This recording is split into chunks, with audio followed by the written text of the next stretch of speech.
salaamaaleykum wa rahmatullahi taala wa barakaatuhu yéen internetu KSTV tey amati nañ mbégte ak contentement di leen dalal ci seen émission bii di le dossier tey nag le dossier ñu am gan gu spécial mooy monsieur Cheikh Omar Sy. Cheikh Omar Sy di acteur de développement en même temps président GFC Grande Force Citoyenne sëriñ bi si ñu ngi am mbégte contentement bu baax di la dalal di la bàyyi nga nuyonteeg internet yi. asalaamaaleykum sëñ Moustapha ñu ngi lay nuyu bu baax di la ziar di nuyu sa collaborateur yi nga àndanteel bàyyi ko ci KSTV ñoo ngi leen di féliciter tout d'abord di leen encourager di nuyu kilifa yi nga xam ni ñoo jiite KSTV yëpp ndaxte ñu ngi leen di xool ci internet bi di gis jéego yu am solo yi nga xam ne ñoom ngeen tàmbalee def ci toile bi wax dëgg yàlla am nañ ci mbégte ak kontaante ba pare di am mbégte ni ngeen déplacé woo tey fii ñëw pour weccante ak ñun xalaat ci mbiru doxalinu commune Gueule Tapée Fass Colobane ak ban taxawaay la ci GFC am la Grande Force Citoyenne doomi Gueule Tapée Fass Colobane man Cheikh Omar Sy laa tudd comme ni nga ko waxee nekk juddoo fii ci gox bi màggee ci gox bi yeroo ci gox bi di Gueule Tapée Fass Colobane bi ma amee baccalauréat en 1987 ma bàyyi ko fi dem fële ca Maroc jàng fa ci benn école de gestion bi ma fa defee ñeenti at ci laa ñibbi si Sénégal tàmbalee liggéey d'abord ci benn cabinet d'expertise comptable bi ma ci noppee ma dugg ci les projets de développement yi nga xam ni yii mi ngi yëngatu ci wàllu santé yii mi ngi yëngatu ci wàllu éducation yii ci wàllu droit de l'homme loolu daal mën nañu ni boo dee tënk sama wàllu carrière loolu lay doon mais je suis manager et financier de formation. macha allah sëriñ bi présentation bi vraiment jotale na trop monsieur Sy di lay rappeler rek tey bu fekkoon dañuy tënkal bu baax a baax sa diggante ak commune bii di Gueule Tapée Fass Colobane fan la cosaan li tey soqee ko. cosaan li mi ngi soqe ko d'abord bi nga xamee ni suñu waajur bàyyi ko na Tivaouane ñëw fii ci Médina toog fa ay diir waaye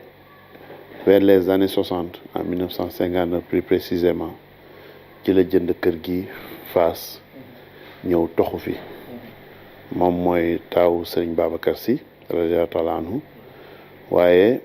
bi mu ñëwee fii ba léegi daanaka jógewu fi dem feneen lu dul tukki bu gàtt bu mu dem ca France en 1977 waaye daal li ëpp ci dundam ci kër gi la ko def ba fii la ko yàlla moomee ñu denc ko fii ci kër gi xabro mi ngi nii ngeen di janoon loolu mën nañu wax ni loolu moo ñu njëkk a boole ak commune Gueule Tapée Fass Colobane waaye bi ci topp mooy ñun ñi nga xam ne ñoo fi juddoo yaroo fi màggee fi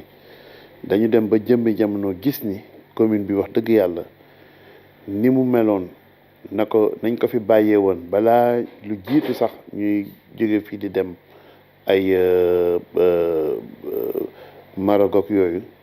li ko jiitu ñi ngi doon gis ni que commune bi nañ ko bàyyee woon démb ak barki démb noonu la mel ba tey jii ñu nekk fi président conseil de quartier en 2016 tàmbalee gëstu ci jafe-jafe yi nga xam ni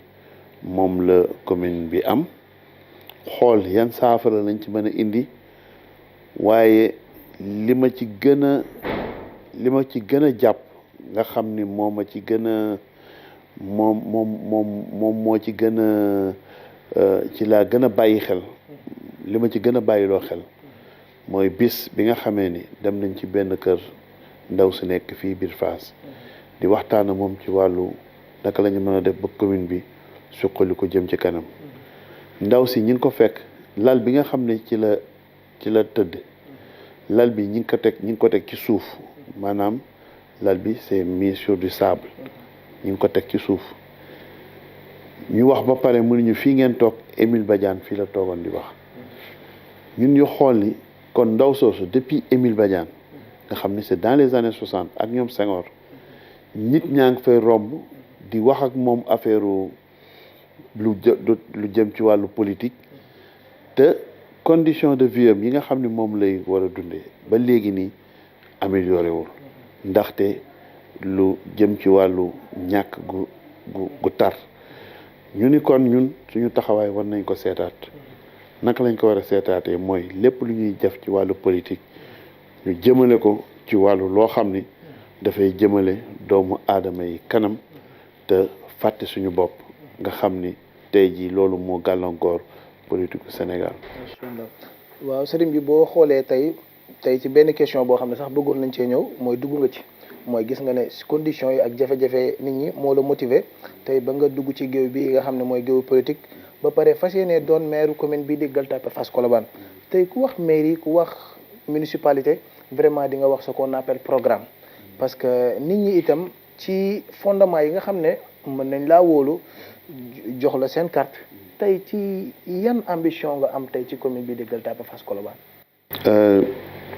ñun dafa am benn xëy na lu yees loo xam ne xëy na indi nañ ko ci wàllu gis-gis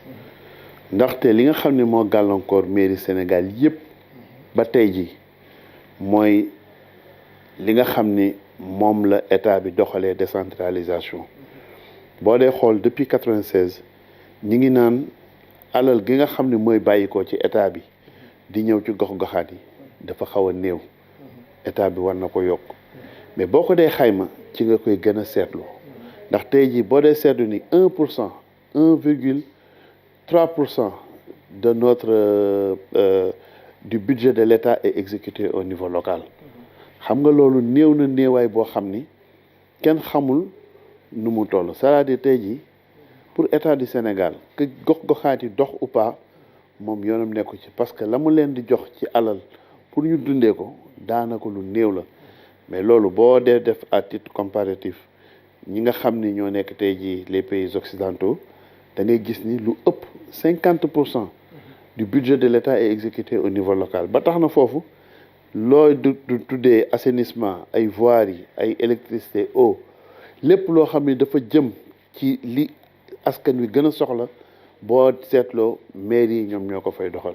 waaye fii état bi dafa téye lépp di jox mairie yi ay compétences transférées te boo ko dee seet lu ci ëpp solo ay bale mbedd la ak roñ mbalit yu demee noonu waaye lu jëm ci assainissement ñoom ñoo ko téye ñun nag ñu ni dootuñu xool di xaar état bi définir rek les politiques locales ñu ni un maire est une mère yaay la yaay nag bu sa doom di jooy doo ko ni mukk sa papa waroon a jënd biberon di ko utal lay fu biberon nekk di nga ko dem jëli ñun ñu ñëw saytu problème yi nga xam ne tey jii moo nekk ci commune nu Gueule Tapée Fass Colobane yëpp ñu teg ko ci kaw table ji xool loolu boo ko naree saafara ban yoon ngay jaar ak ñaata lay jar mooy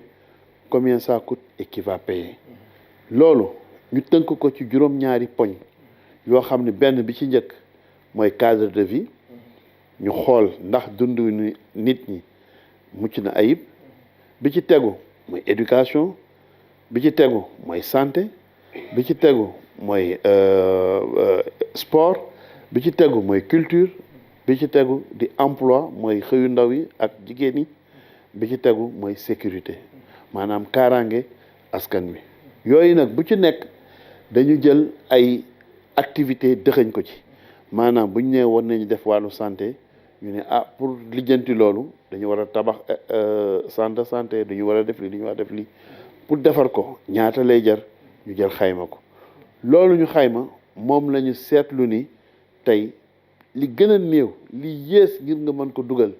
biir commune Gueule Tapée Fass Colobane pour ñu am le même niveau de satisfaction de besoin que waa Point E que waa Médina que waa Plateau li gën a yées mooy 20 milliards kon ñu daal di xayma yooyu xëy na bu ñu demee ba ci biir poñ bu ci nekk dinañ ci dugg ngir wax la lan lañ ci fas yéene def ngir loolu di ay jafe-jafe mën a saafaru ci diggante Gueule Tapée Fass ak Colobane. macha allah donc tey ku wax mbiru commune comme yaa ngi ko wax un maire est une maire tey ci boo xoolee ci wàllu compétence décentralisée wala tey lépp luy jëm si wàllu administration wala yooyu maire mooy nit ku nga xam ne moo gën a jege askanam. te bëri na ay prox ndoll yu bëri yoo xamante ni tey mën nañ la ko lalal ci biir boobu parce que tey yaa ngi joŋanteeg ñoo xam ne dañoo nekk nguur yow tamit nga nekk nit koo xam ne jéego nguur waroon la trop tey pourquoi tey le choix bi nga xam ne mooy da nga jël sa yoonu bopp rangé woo ci ginnaaw état. bokkul parce que dañ nekk ci benn gox ay nit nekk fi ku ci nekk ni dama bëgg a nekk maire seetlu ñu ni kii état la bokk kii bokkul état waaye xam nañ ni ñi bokk ci état bi tey ñoo yore di doxal mairie bi ñun ñu ñëw ni yoon bi ngeen jaar nii suñu sañoon ngeen jaar beneen yoon loolu ñu am fuñ ko teg parce que li ñu waroon a def ngir Gueule Tapée Fass Colobane jëm ci kanam bari na bariwaay boo xam ne mais seetlu nañ ni ba tey nit ñi dafa am lu ñuy xaar lu ñëwagul mais loolu ñuy xaar lu ñëwagul pour man dama jàpp ni du ñëw mukk parce que boo dee xool wàllu cadre de vie bi rek ñu ne assainissement c'est une compétence non transférée état bi moo ko yore mais ñun xam nañ xel ni bennum ONAS bëgg a gérer les 557 collectivités territoriales pour que mu xam ni bataaxal bii nekk biir Fass Delorme bu tawee day taa lu jafe la ci moom bu ko nit ñi waxul par contre un maire bu nekkee ci gox loolu yëpp daf ko war a xam benn maire bu dee chef de l'État la dañ koy garder day am gendarmerie day am kii du ko defee balaa nit di yegg si ci moom di nga wax lu set waaye maire bu amee benn garde corps wala ñaari garde corps sax ñii ni kii kat dafa sori askan wi maanaam maire dañu bëgg muy dugg ci kër gu nekk di xam la fa xew lan la loolu moo mën a permettre tey ji moo mën a tax bu fekkee ni tey jox nañ la maire lépp nga mën koo téye ci sa loxo loolu moo waral nag ñu ni tey ci wàllu assainissement bien que du compétence transférée mais ñun war nañu jël xool quels sont les besoins en assainissement ñu jël ko en charge seet fañ ko war a fa ñu war a saafara assainissement ñu dem fekk ko foofu saafara ko beneen bi fii tey te kat li ci doy waar mooy tey commune bu mel na Gueule Tapée Fass Colobane ñu ni la am na ñaari canaux yoo xam ne ñoom ñoo ko seq benn canal 4 bii di canal Gueule Tapée ñaari canaux yooyu yëpp di dem di déverser directement à la mer nga xam ne nous sommes à 100 mètres de Soumbédioune muy am inondation urbaine gis nga tey am na yenn taw yoo xam ne boo ko fi tawee salle bi ngeen nekk nii ndox mi day ñëw ba muur fa tey yëpp lu tax parce que dafa am inondation urbaine boo xam ne waa Fass ak waa Colobane yëpp ak Gueule Tapée moom la ñuy dund loolu nag mani du lay ñu ñuy wax naan nappe bi dafa yéeg ak yu demee noonu ndax ku ne xam na ni ville de Venise dañu dem fekk diggu ndox ñu tabax fa ab dëkk kon am na yenn lay yoo xam ne bu ñu koy def te bu tawee Médina bu ñu weesoo waxtu ndox mi jeex bu tawee fii di Point E bu weesoo waxtu ndox mi jeex fii di ville plateau bu weesoo waxtu bu tawee ndox mi jeex ñu bëgg nag fii nga xam ne mooy Gueule Tapée Fass Colobane ñu am loolu itam ñun tamit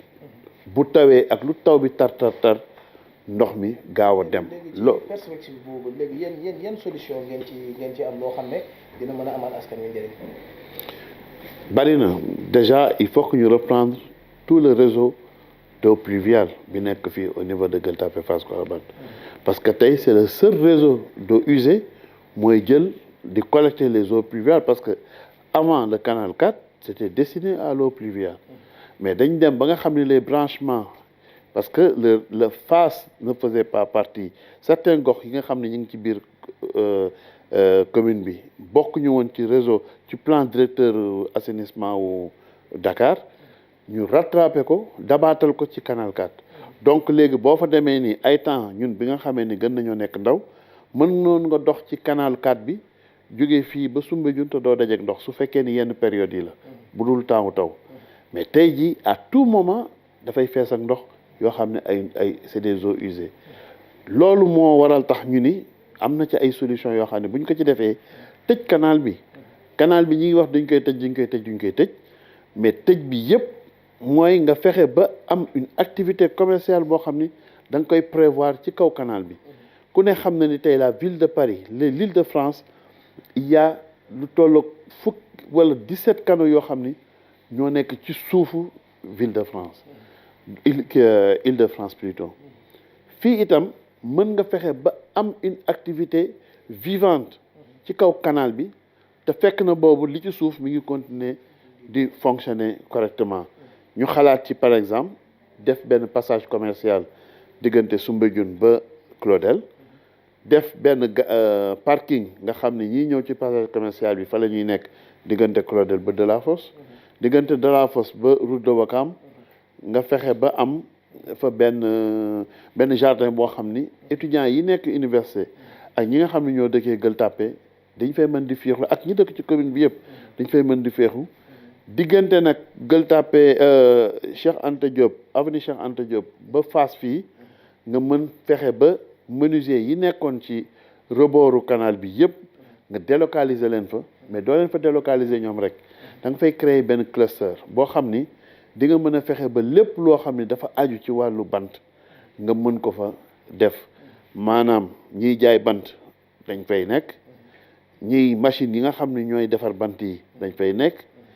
ñiy jaay accessoire yi nga xam ni dañuy dugg ci wàllu defaru meuble dañ fay nekk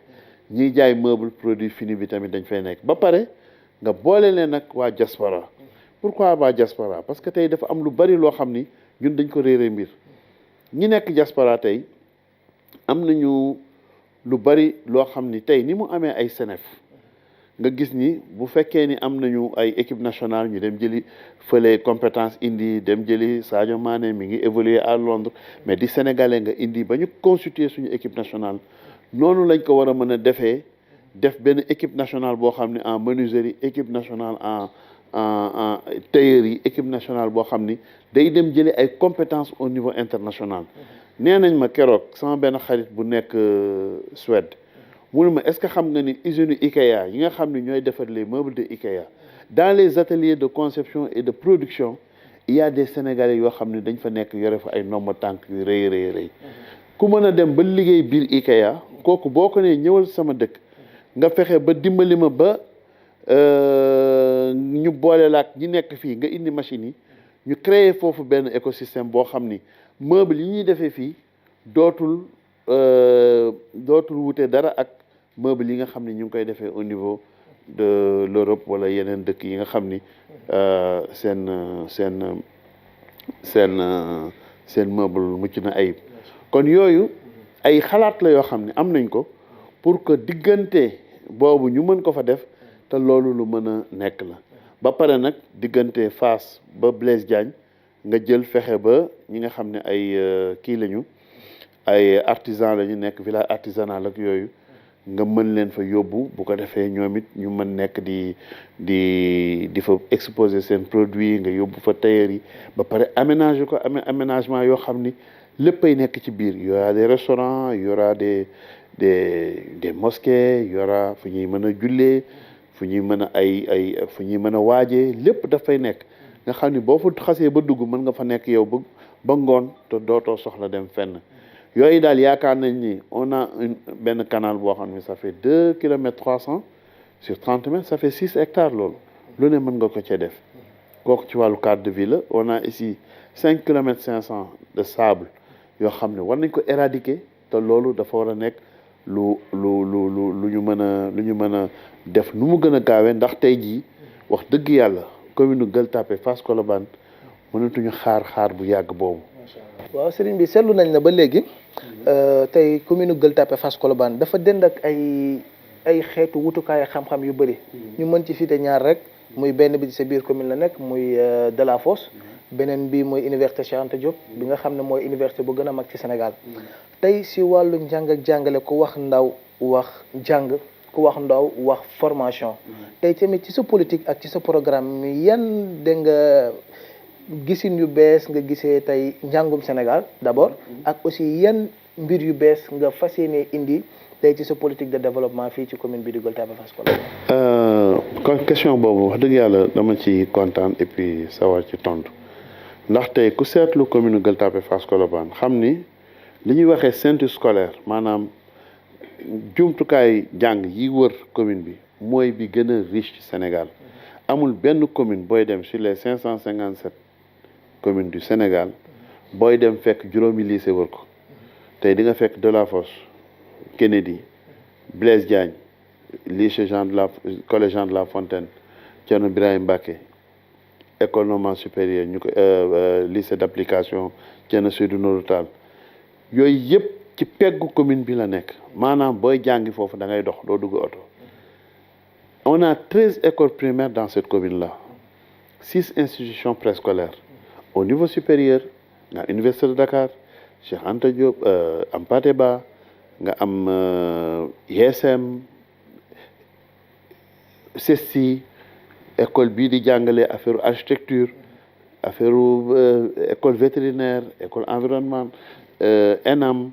donc toutes les écoles de formation njàng boo bëgg a jàng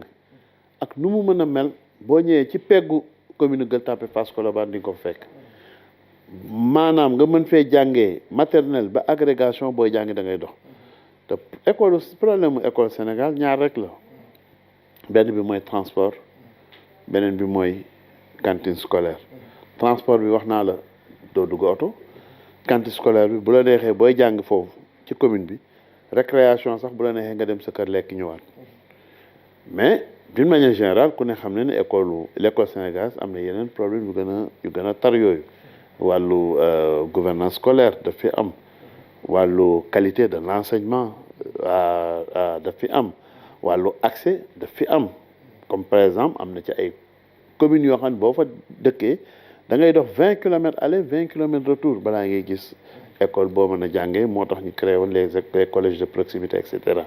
mais yooyu yëpp ñuy wax commune Gueule Tapée Fass Colobane yàlla musal na ko ci amuñu problème accès amuñu peut-être gouvernance scolaire ak qualité de l'enseignement mën nañ ko joyante mais malgré li fi am yëpp ci ay jumtukaay li ñuy tuddee rupture scolaire xale yi dul yeggali seen njàng ñu naan ko taux d'achèvement scolaire yi gën a faible la bokk fii kon ñu ni naka la ñu mën a def tey boo demoon heure njàng nga xool dox ci commune bi da ngay gis ñi nga xam ni tey ñoo fay xale yi ngay dajal ci mbedd mi da ngay yaakaar ni njàng yu sabar gu tas la ndax li fa nekk ci ay xale yooyu dajal ñu ni naka la ñu mën a def pour fexe ba xale yooyu mën a yeggali seen njàng mais loolu ni Rwanda def ba école privée yi di tëj seen école parce que dafa réhabiliter l'école publique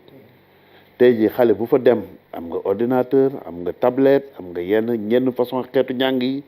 les salles de classe sont bien équipées am na yenn xeetu ventilateur climatiseur xale yi soxlaatuñu dara duñu jënd fourniture duñu jënd dara ñu ni loolu buñ ko amee ci suñu biir commune da nga ci am satisfaction nit ñëpp dinañ delluwaat di jàng mais nga fexe ba les élèves en difficulté yi nga xam ni tey mën nga leen identifier dès le bas âge ñu créer des classes d'application yan mooy classe d'application mooy par exemple en CE2 CM1 CM2 commune bi jël ay maîtres yoo xam ne c'est des maîtres d'application mooy ñi nga xam ne dañuy jàngal les élèves en difficulté nga indi leen foofu di leen fay li ko jar ñuy récupérer xale yi balaa ñuy dem entrée en sixième ñu mën leen a fexe ba ñoom ñu tolloog seen yeneen morom yi soo ci paree nga injecté leen ci le système secondaire et moyen secondaire mooy lycée yi ak collège yi suñ ci paree nga suivre leen jusqu'au niveau universitaire mais loolu bureau la boo xam ne da nga koy installer ci biir mairie bi pour nga xam ni loolu rek lay toppatoo su fa nekkee suba ba ngoon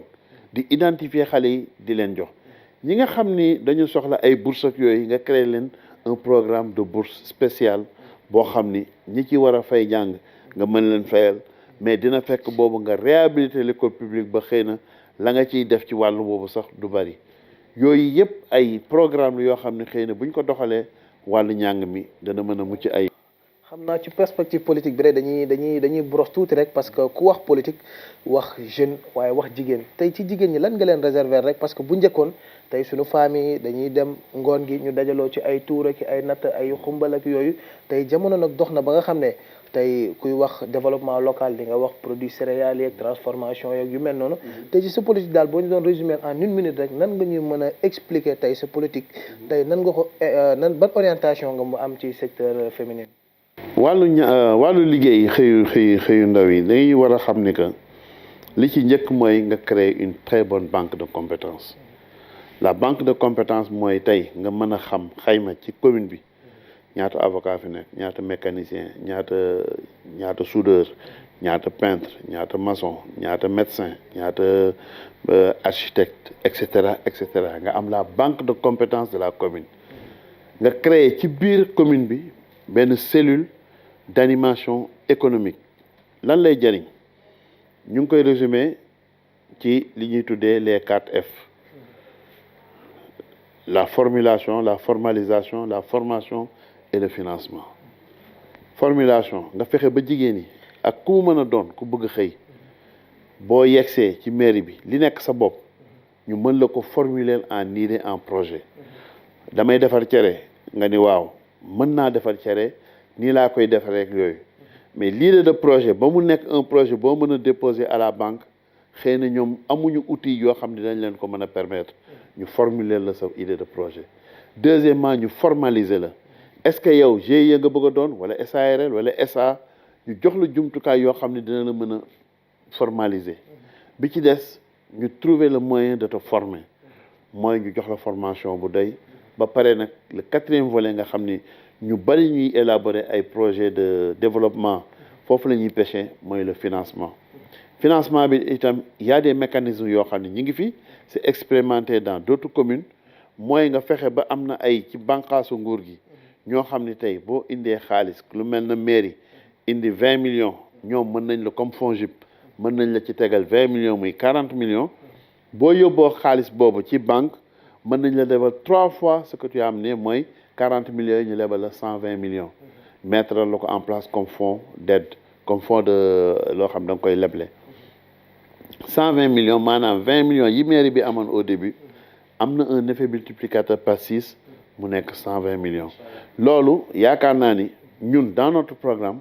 on a prévu un fonds d'investissement de 300 millions et 300 millions yooyu tey bu amee cet effet multiplicateur par 6 ça peut revenir à 1 milliard 800 millions mais sur 5 ans et 1 milliard 800 millions sur 5 ans je crois que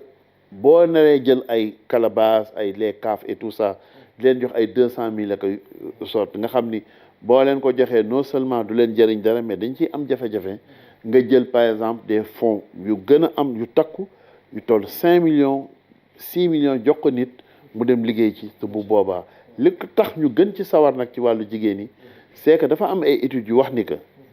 jigéen boo ko joxee 100 000 francs pour que góor ki mën a def le même niveau de satisfaction bi ku jigéen ki def à 100 000 francs il faut multiplier ça par 15 pour que mu mën a am ça veut dire que jigéen ñoo gën a xam sens de priorité ñoo gën a xam lan moo mën a jëriñ foyer yi lan moo mën a jëriñ waa kër gi loolu ñu jox leen cette capacité ñu mën a dem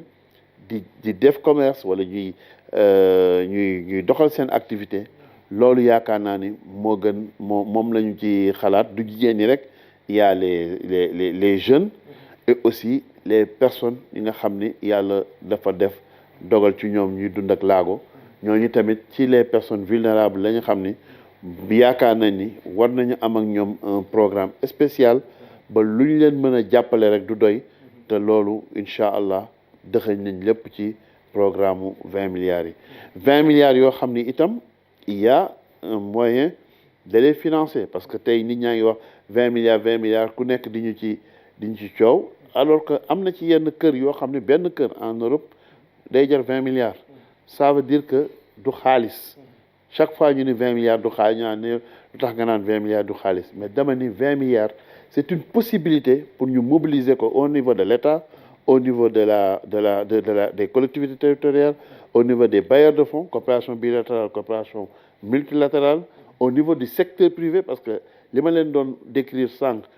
ci canal bi avec les passages commerciaux et tout ça, c'est du travail boo xam ne c'est le secteur privé qui prend ça en charge.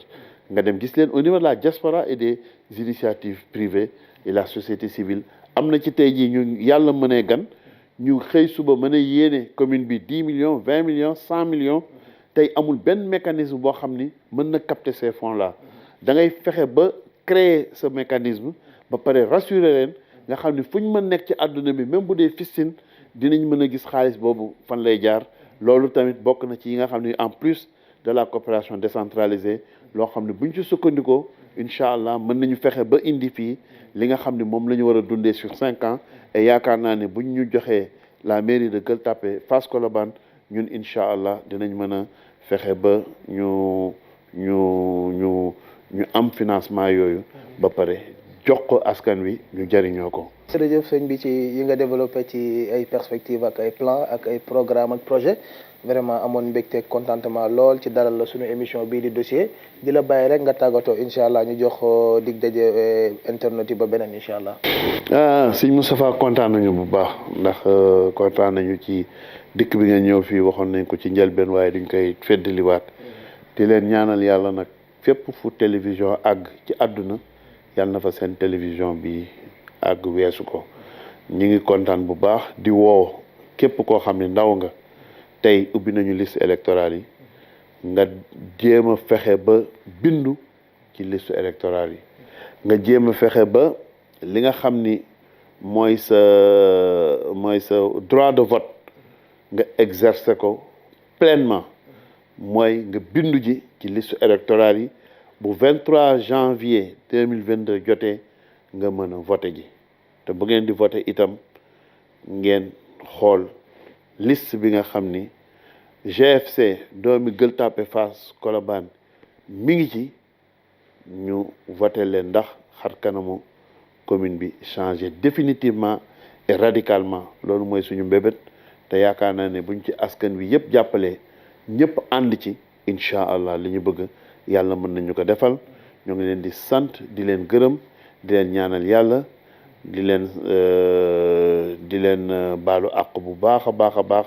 ci at mi nga xam ni moom la ñu dëkkmal di nekk nañ ci sax ba pare ñu ngi ci ndokkeel waa Sénégal yëpp di leen ci baalu àq yu yëpp wasalaamaaleykum wa rahmatullahi taala wa barakaatu. sëriñ bi si ñu ngi am mbégte vraiment contentement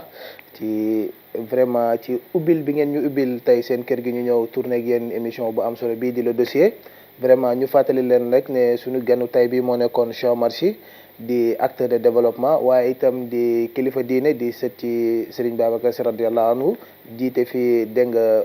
plateforme politique bu mag bu ñuy tuddee GFC Grande Force Citoyenne doomi Gueule Tapée Fass Colobane kon fii la ñuy tàggatoo ak yéen rek di leen jox dig daje ba beneen yoon asalaamaaleykum. asalaamaaleykum wa rahmatullahi taala wa barakaatu jërëjëf.